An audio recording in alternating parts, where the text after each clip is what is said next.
तुम कहते हो कि तुम्हें भगवान से प्रेम है, लेकिन भगवान कभी मिलता नहीं। भगवान इसलिए नहीं मिलता क्योंकि तुम झूठे हो। तुम्हें भगवान से प्रेम नहीं है। लाखों करोड़ों लोग दुनिया में रोज मंदिर जाते हैं, लेकिन तुम ना तो भगवान से मिलने जाते हो, ना भगवान को धन्यवाद देने जाते हो, और ना ही भगवान को मांगने जाते हो। तुम भगवान को मांगने दूर, तुम तो भगवान से मांगने जाते हो। फिर वो तुम्हें कैसे मिले? तुमने कभी भगवान से भगवान को मांगा?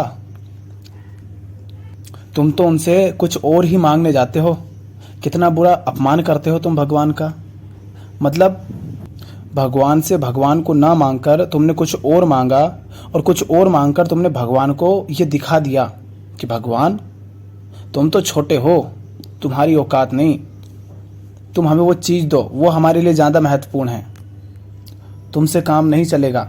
जैसे दुर्योधन जाता है ना, और अर्जुन, तो दुर्योधन सेना मांग लेता है, और कृष्ण को कौन मांगता है? अर्जुन। तो ऐसे ही हम जाते हैं मंदिर, और भगवान को तो मांगते नहीं, भगवान से कुछ और मांग लेते हैं। फिर बताओ कैसे भगवान मिले? भक्त यदि भगवान से भगवान के अलावा कुछ और मांगता है तो वो भक्त है ही नहीं। चलो ठीक है, फिर उनका क्या जो भगवान से भगवान को मांगते हैं? उनको तो मिलना चाहिए ना भगवान। उनको क्यों नहीं मिलता? क्योंकि उनकी आंखों में माया का पर्दा है, और वो पर्दा जब तक नहीं हटेगा तब तक भगवान कैसे मिलेंगे? माया का पर्दा कैसा? कि ऐसा उनको लगता है कि भगवान उसी सूरत में आएंगे। लेकिन तुम ये बताओ, तुम जिन्हें भगवान कहते हो, जिन्हें अवतार कहते हो, क्या कोई भी दोबारा वैसा का वैसा आया? हर बार एक नई सूरत तुमने देखी। कभी राम, कभी परशुराम, कभी कृष्ण, कभी बुद्ध, कभी महावीर, कभी कबीर, कभी नानक। एक रूप तो उन्होंने कभी रखे ही नहीं। जब भी आए एक नए रूप से ही आए। तो तुम ये बताओ कि तुम जिस मूरत को पूजते हो उसी सूरत में वो दोबारा कैसे आ जाएंगे? और ये भी मत सोचना कि वो आएंगे तो कुछ अलग ही दिख जाएंगे, विशेष दिखेंगे। नहीं, वो तो वैसे ही होंगे जैसे उस समय के लोग होंगे। कृष्ण कैसे दिखते थे? उन सबके जैसे ही ना, जैसे उस समय के सारे लोग थे। उनके वस्त्र, उनका रहना, खाना पीना, बातें करना, उनकी भाषा, सब वैसा ही तो था जैसा अन्य सभी लोगों का था। ये बताओ, अगर भगवान कुछ विशेष दिख रहे होते तो क्या दुर्योधन को नहीं दिख जाते? अर्जुन को ही क्यों दिखे? क्योंकि कृष्ण भी उनके ही जैसे थे। अब दुर्योधन कहता ये तो हमारे जैसा बंदा है, इसमें क्या खास है? थोड़ा बहुत ज्ञानी है। दुर्योधन थे और उसी के साथ इतने सारे बड़े बड़े योद्धा थे, इतनी बड़ी सेना थी, किसी को पहचान नहीं आए। इसीलिए नहीं आए ना, क्योंकि भगवान उसी तरह दिखते हैं जैसे उस समय के लोग होते हैं। वो अंदर से होते हैं जो अलग होते हैं। बाहर बाहर तो वो तुम्हारे ही जैसे दिखेंगे। और यही तो भक्त की परीक्षा है।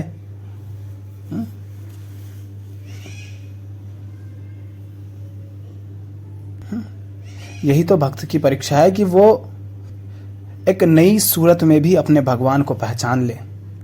जो भगवान को पहचान ही ना सके वो कैसा भक्त? और भगवान को रूप से तो नहीं पहचानोगे, क्योंकि रूप तो बाद में आता है। उनके जीवन से, उनके कर्मों से, उनके व्यवहार से, उनके विचार से, उनसे ही पहचान पाओगे। बुद्ध को देख लो, आज तुम उनको अवतार कहते हो, लेकिन जब वो आए थे तब कितने पत्थर बरसाए, कितनी गालियां दी उनको। और गालियां तो छोड़ो, उनको भारत से निकाल दिया गया मूर्खों ने, अज्ञानी पाखंडियों ने।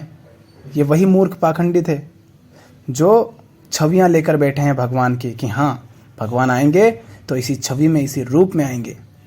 और तुमने भारत के उस गौरव को भारत से ही निष्कासित कर दिया, बाहर कर दिया, जो आया था इस धरती को धन्य करने। अगर आंखें नहीं होंगी तो भगवान तुम्हारे सामने से गुजर जाएंगे, लेकिन तुम पहचान नहीं पाओगे। महावीर को देख लो, आज तुम भगवान मानते हो, लेकिन जब थे तब क्या हाल किया उनके साथ। तुम कहते हो राम भगवान है, आज खूब उनके नाम पर लोग नाचते गाते हैं, बकवास करते हैं। और जब वो आए थे तब कौन पहचान पाया था उनको? अगर लोग जानते ही कि ये भगवान हैं तो वो क्या वनवास जाते? तो भगवान तो जब भी आएंगे वो वैसे ही रहेंगे जैसे तुम रहते हो। हाँ, कुछ होगा खास उनमें जो उनके जीवन को देखकर पता चलेगा। वो स्वार्थी नहीं होंगे हम जैसे, वो लालची कामी क्रोधी नहीं होंगे। उनका लालच भी होगा तो संसार के कल्याण के लिए, वो क्रोध भी करेंगे तो संसार के कल्याण के लिए। उनका जो कुछ भी होगा वो स्वयं की मुक्ति के लिए और संसार के कल्याण के लिए होगा। फिर ये देख पाना ये तो भक्त का काम है। बुद्ध तो गुजरेंगे तुम्हारे घर से, तुम्हारे कानों से, तुम्हारी आंखों के सामने से। अब ये तो तुम्हारा काम है कि जब वो गुजरें तो तुम उनको पहचान लो। वरना जो सैकड़ों हजारों भिक्षु थे उनमें और बुद्ध में बाहर बाहर तो कोई अंतर है नहीं, जो भी है अंदर है। तो ये मत कहो कि भगवान मिलते नहीं।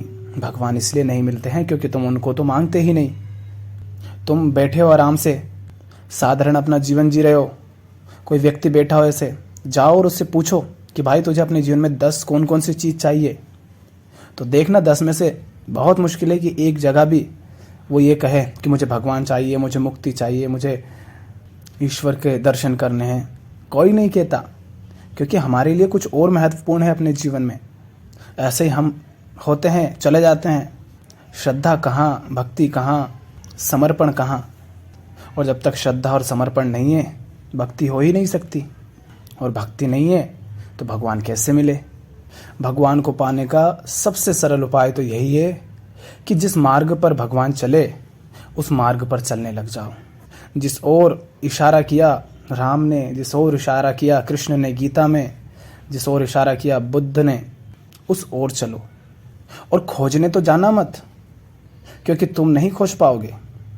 वो अनंत, असीम, अचिंत, अकल्पनीय, निर्गुण, निराकार कहाँ खोजोगे? तुमसे कहूँ चुन्नू लाल को खोज लाओ, वो मेरा दोस्त है, खोज पाओगे क्या? तुम्हें बस नाम पता है, तुम नाम ले देते हो कि चुन्नू लाल उसको कहते हैं। उसको तुम जानते नहीं तो खोजोगे कैसे?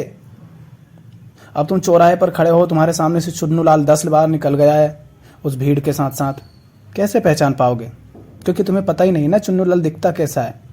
तो तुम्हें अपने को तैयार करना है, अपने को इस काबिल बनाना है, इस योग्य बनाना है कि वो खुद चल कर आ जाए। और अपने को उस योग्य कैसे बनाओगे? उस मार्ग पर चलकर जिस पर तुम्हारे भगवान चले हों।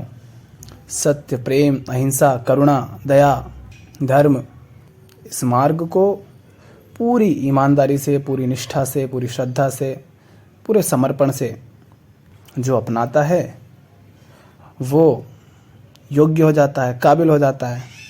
और फिर जैसे दरवाज़ा खोलने पर हवा अपने आप घर में प्रवेश कर जाती है, वैसे ही माया रूपी जाल तुम्हारे कटते जाते हैं, दरवाज़ा खुलता जाता है और वो भी प्रवेश कर जाता है।